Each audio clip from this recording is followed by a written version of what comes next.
My name is Idiatou Thiam. One word to describe the state of the world right now. State of the world.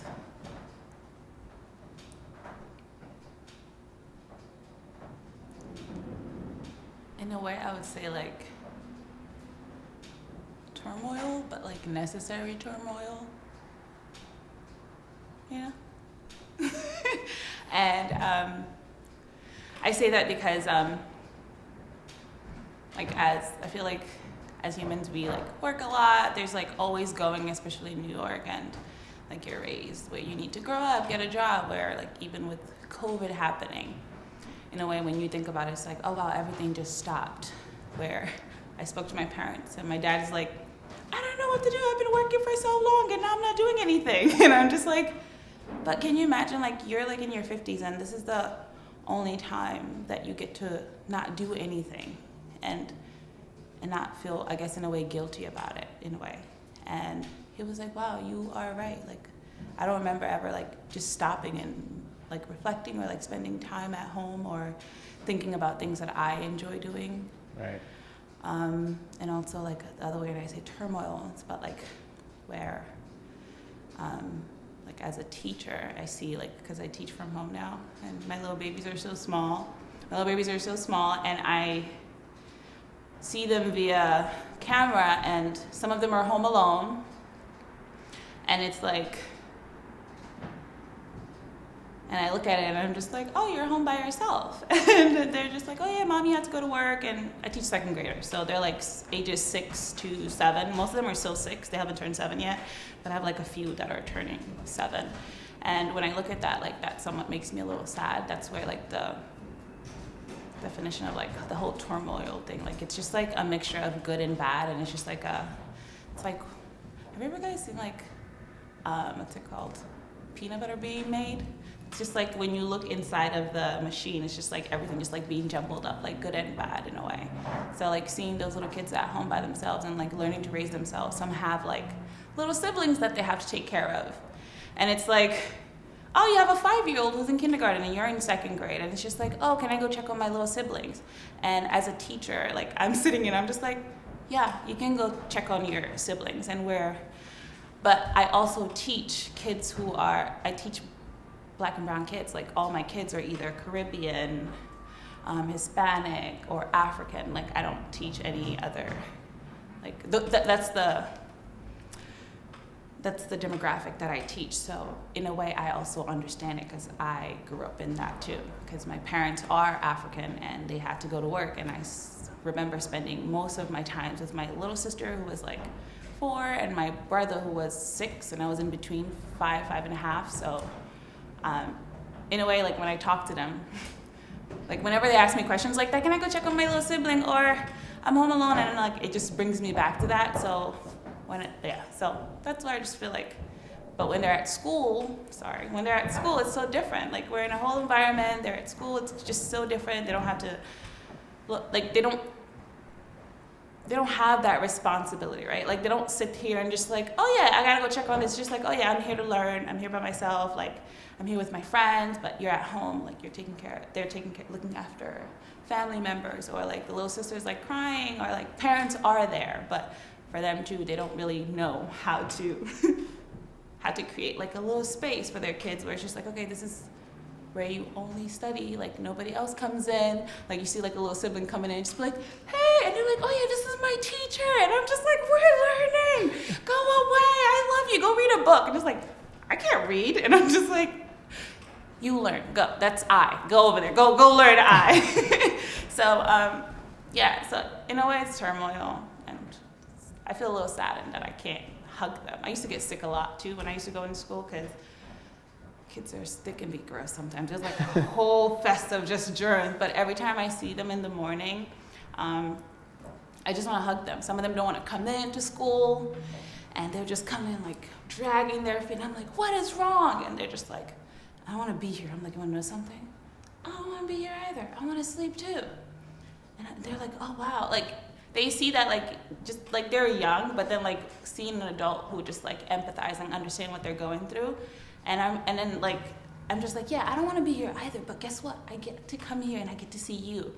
And being that like I'm a second grade teacher, but I'm always at the door in the morning, so I see kindergarten to 4th grade. So like I build a relationship with all these kids who I don't even know, or some of them I don't even get to teach, or some of them who are now, I'm teaching now because I knew them since they were in kindergarten. And like, I'd be like, yeah, but guess what? You get to see your favorite teacher, and guess what? I'm gonna come and visit you. Like during my breaks in school, like I used to go and visit so many kindergarten kids and just hug and just like realizing now I can't do that sometimes makes me really sad. So hence the turmoil. What challenges have you faced this year?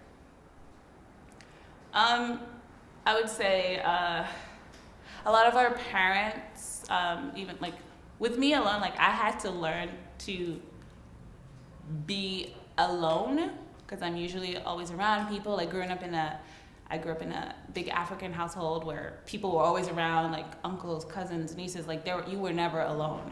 And like even when I moved here, I was always around my sister, my niece, my mom, or my partner, or I was always out. Like I always wanted to meet people and meet new people, but like when everything started happening, I was home and it was difficult. I was just like, I don't know how to exist without like I know calling is one thing, but for me, like meeting face to face and understanding and just like, sometimes you don't even need to talk. Like just by looking at someone, you can tell so much.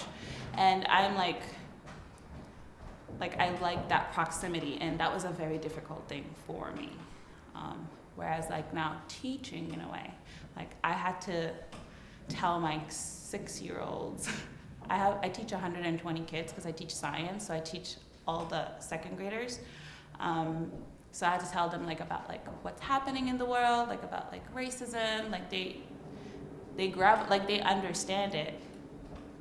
And in a way, like I find myself constantly telling them like not telling them, like as a teacher, it's very hard sometimes knowing what you can tell the kids without parents getting up. Like what's okay for the kids to know at this age, what's too early and what's not too early. Like for example, teaching them, like I know like the whole thing about race, we talk about that a lot in like humanities, but like telling them how like, okay, this system is not, it's made to work against you, and constantly like urging them like, you know what, some kid, like even with kids, like sometimes they don't want to do work, and I'm like, you know what, you can do this, like we can get through this, you're having difficulties, but we can get through this. And then like looking at it sometimes, and I'm just like, but like there's this whole construct here, like that's made just because of the color of your skin, like to work against you. And you think like, okay, like as teachers, we're made to, I realize that I am here to like to ingrain empathy and sympathy, like tell my kids like, you know what, like, so, and then I realized that not a lot of people are taught that, like are taught that, or like brought up knowing what empathy and sympathy is. And at school, like even with certain kids, you can tell, and I'm like, you can tell that like they have a little difficult time with that. And like having conversations with them, like I talk to them, and then like telling them all the important things that they do need to know, and that could be hard. That's what's been very difficult for me, because I don't know sometimes what to tell them, and what they know, what they don't know, and how it will hurt them, and how they would see it. Like that has been difficult, like with the whole COVID, and then like coming like to healthcare and like access, and like yeah, so that, and also understand like most of our kids are like either very religious and either Muslim, Catholic, and all that stuff. So I'm just like, I find it very difficult sometimes to know how much I can share, and and how that would affect them. Thus far, how have you grown as a person? How about what? How have you grown as a person? I've grown to be patient. Patience was not in my name or in my, but I've grown to, like, I know it's like, might sound cliche, but like go with the flow. Like I'm very hard on myself. at times. And especially like with teaching Black and brown kids. And I sit here and I'm just like, you know what? I had a great education, and as an African woman, I am very privileged. Like I grew up going to I went to good schools. My parents, like my dad always thought about like, okay, we're gonna take you here because this, like he thought meticulously where to put me. Whereas like a lot of my students don't have that, they don't have that privilege. So like I'm just like, okay, like you get to do this. Like I'm gonna come here and I'm gonna teach you and we're gonna learn because I know what's out there and I don't want that to happen to you. And that somewhat like comes off like as a savior mechanism, which I had to like also think like, okay, these are my biases where I'm just like, these parents, this kid's not reading at a level, and just like understanding Idiatou, you too, once upon a time could not speak English. So it's just like stuff like that I had to learn, and just like go easy on myself and just know that like bringing love and being patient, and if it's like it didn't work today, it'll work tomorrow, like with work, whether that's with work, my relationship with friends, or like with something that I like try to do, like let's say art, or like with styling and stuff like that. When it doesn't work, like sometimes I get really like I'm failing, and with the whole stuff I'm just like learning that it's okay. But that's with the pandemic. Then when we go into talking about like the whole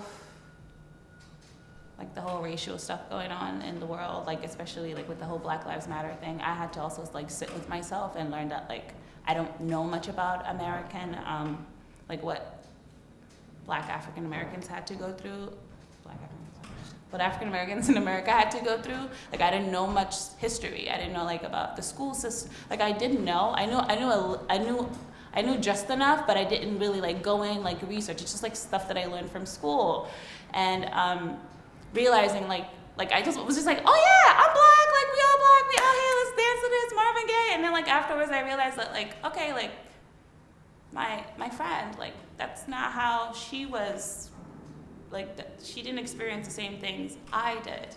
Like like I said, my dad thought about like what schools to go to. Like even though he sent us back to Africa, he took us to private schools. Like, and I was like put around that. Whereas like I see some people and just like, and then I realize, and I see certain people and I'm just like, oh yeah, like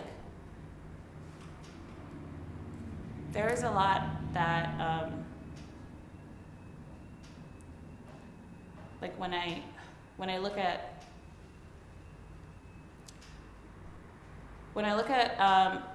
like my college experience, I didn't know what a HBCU was, and that was just like, oh yeah, that's something that I knew nothing about. And I was like, oh, if I'd known, like I would have gone to an HBCU. But then I realized like going to a predominantly white school, like they don't tell you to go to that.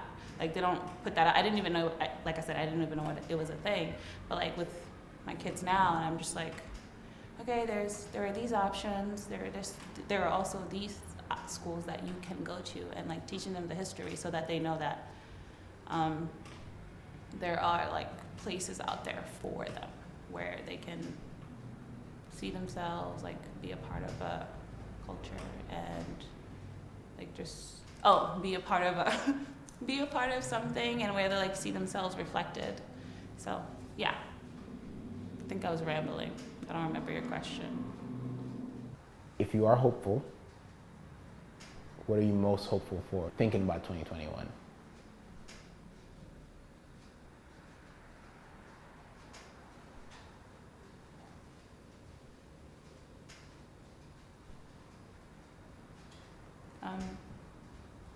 I am hopeful.